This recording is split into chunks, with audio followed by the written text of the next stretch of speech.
Name is Joan Kulash, and I initially am from New York.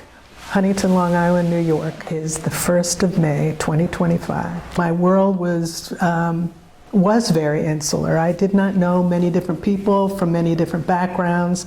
I did understand what it felt like to not be part of the bigger group. I came from a Jewish family, and most of the people there and most of my friends were not.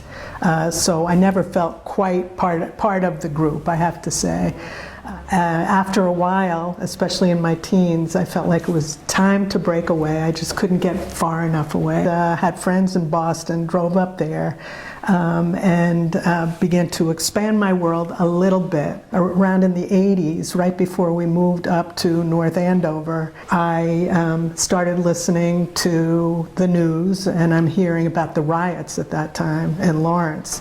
I had no idea where Lawrence was, had no idea that very soon I was going to be moving right next door to Lawrence. We moved up here, and my husband said, let's go into Lawrence, and we found this really nice restaurant called Cafe Azteca, run by Mary Guerrara and Antonio. It was magnificent as far as learning their story. But that was kind of my beginning. As time went on, I got involved in environmental justice issues because there was a cluster of incinerators right in this area. We were meeting in Lawrence. It was called the Bernstein Bookstore, and there's where I began to meet people who were living here who were amazing leaders. So the concept of Jericho Road, now Community Inroads, actually was brought here by the Unitarian Universalist Church in North Andover. But they were looking for somebody to be a paid part-time executive director. So I figured I'd do it for 6 months. Close to 20 years later, here I am. And oftentimes when I sit and I talk to nonprofit leaders, I feel so honored to be connected and working alongside these people. I was terrorized that people were gonna not accept me, but people have been very gracious and have allowed me to work alongside of them. But one of the programs that we did start was called a Cultural Inclusion Program for nonprofit boards of directors.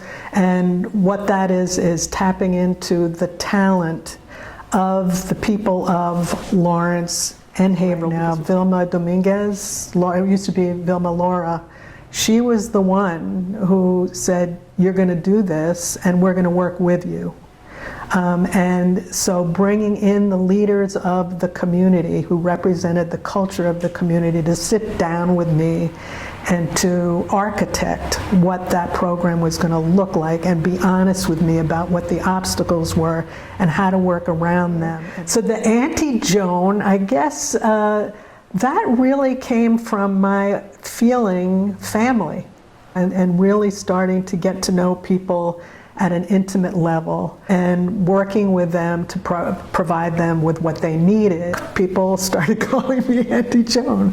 And I've got to say, I love it. I love it because it makes me feel welcome and seen. I told you earlier that we were working to deal with a lot of the cluster of incinerators, and I started learning about how much mercury, which is a neurotoxin, was coming out of these incinerators. We started working to try and get a moratorium to stop clustering all these facilities in one area, and in particular this area.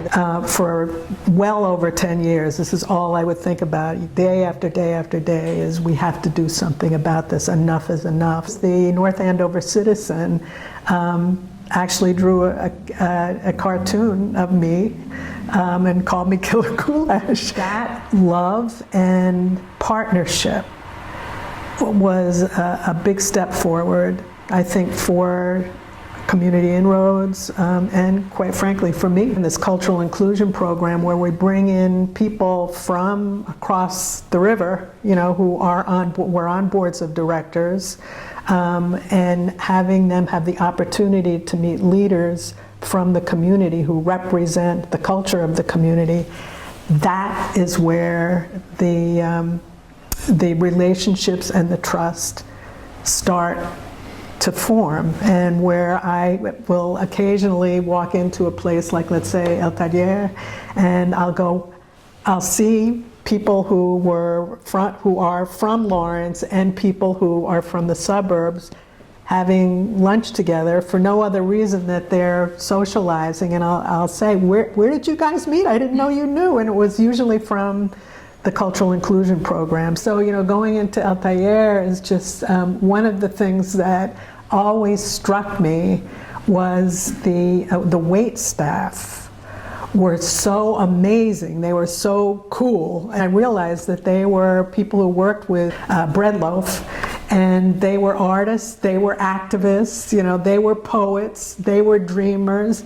And I just felt this instant connection with them. And walking into El Taller, and people would know who you were. I'd walk in and I go, I'm home. And just the joking around and the creativity just was another thing, that you begin to get to know who's in this city and the talent. There's something about Lawrence, I'm going to say magical almost, it is like one big family.